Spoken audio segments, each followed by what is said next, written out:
Good evening and welcome back to TV Tuần-san News of the Week. My name is Emma Doe.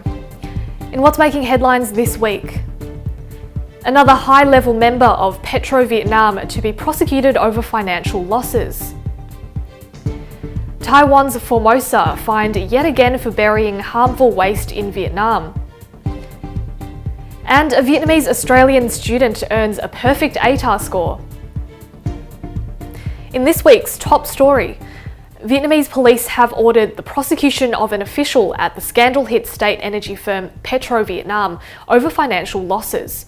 Petro Vietnam is at the centre of a sweeping high-level corruption crackdown in the communist state.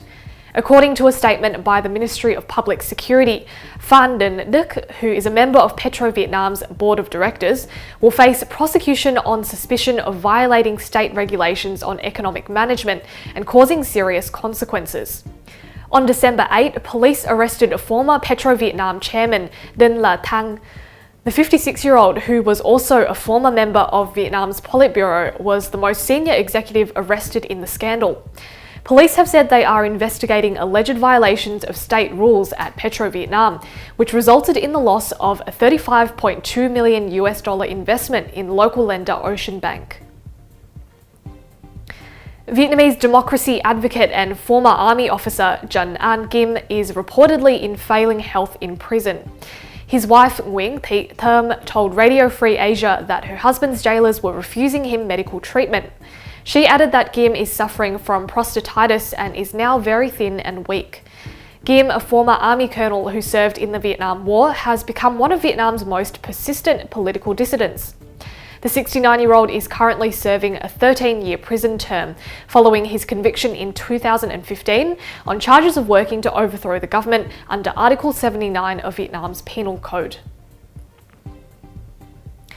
A Taiwanese steel firm behind a toxic spill that killed tons of fish in central Vietnam last year has been fined a second time for illegally burying harmful waste.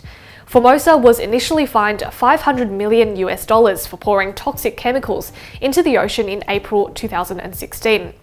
It's now been ordered to pay an additional $25,000 on separate charges for burying solid waste in the ground in July 2016, according to the official Gong Li newspaper. A local contractor will reportedly also be fined $20,000 for helping to dispose of the 100 cubic metres of waste. Pedestrians could face jail time for causing deadly traffic accidents under Vietnam's revised Penal Code. The changes to the Penal Code will come into effect at the start of next year. Under the reforms, pedestrians and drivers alike could receive up to 5 years in jail for violating road safety and causing a deadly incident. The jail term extends to up to 10 years if accidents result in 2 fatalities, and the sentence then climbs to 15 years if 3 or more people die. But critics of the changes have argued that Vietnam's infrastructure is sometimes so poor that it forces pedestrians to cross the road in the wrong places. On average, traffic accidents across the country kill 1 person every hour. The new law also includes changes to the death penalty. Those convicted of robbery, vandalising, opposing order, drug possession and appropriation, and producing fake food will not face capital punishment. Prisoners who are over 75 years old will also be spared. Actress Lê Thị Hiệp, who starred as the lead role opposite Tommy Lee Jones in Oliver Stone's 1993 film Heaven and Earth, has died. Variety reports that Lê died of complications from stomach cancer. She was 46. Her turn in Oliver Stone's movie about a woman living through the Vietnam War opened the doors for Lê to pursue other roles in film and television, such as in Cruel Intentions and Green Dragon. Lê, who was born in Vietnam and whose family relocated to the United States, leaves behind her husband, 2 children, 6 siblings, and her parents. Vietnamese women are breaking through the glass ceiling at higher rates than their Malaysian, Singaporean, and Indonesian counterparts. Data from the Boston Consulting Group shows that a quarter of Vietnam's CEOs or board directors are women. That's compared to the 14% of women who hold the same positions in Malaysia, 10% in Singapore, and 6% in Indonesia. Data from the report also showed that more women in Vietnam were seeking promotions, while Malaysia had the largest proportion of women who intended to stay in their current roles. Despite Vietnam's successes, the Southeast Asian country still lags behind figures from Europe and North America. Back to news in Australia. Hundreds of people gathered for the official unveiling of a new Vietnam War memorial at Kevin Wheelahan Gardens in Sunshine over the weekend. The garden was already home to an avenue that honours the veterans from the Sunshine District who served in World War I. The newest edition of the Vietnam War Memorial pays tribute to the 521 Australians who lost their lives in the Vietnam War. At Saturday's opening ceremony, President of the Vietnam War Veterans Association, Bob Alworthy, said he hoped members of the public will stop and look at the monuments. The memorial includes paving, granite memorial stones, 2 flagpoles and a stone seating wall.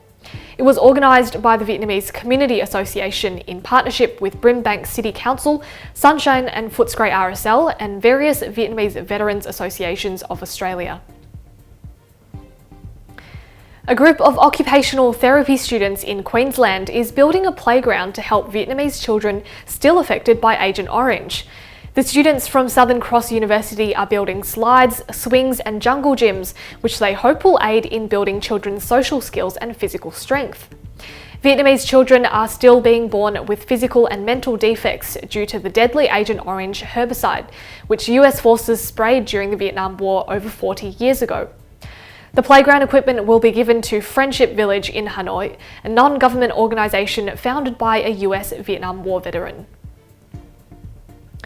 Vietnam looks set to import higher numbers of cattle and buffalo from the Northern Territory. After talks between the Northern Territory's Minister for Primary Industry and Resources and his Vietnamese counterpart, the Australian representative told media that he was confident that bigger trade opportunities with Vietnam were to come. Tom Ryan from the Northern Territory Cattlemen's Association and Louise Bellato from the NT's Buffalo Industry Council were last week in Vietnam to visit the country's biggest importer of Northern Territory cattle and buffalo. The pair told the NT News that the Hoa Phat Group planned to increase its intake of live Australian cattle by 10% every year. Bowlen High School's Anne Pham is one of this year's students who scored a perfect 99.95 ATAR score. The 17-year-old is one of the recipients of the University of Melbourne's prestigious Chancellor's Scholarship, which grants a fee-free degree along with an annual allowance of up to $10,000.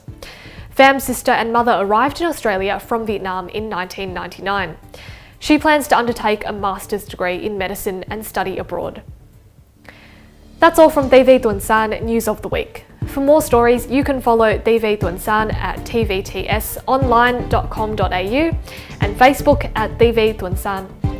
I'm Emma Doe. On behalf of the team, we wish you a safe and happy new year. Thank you so much for watching.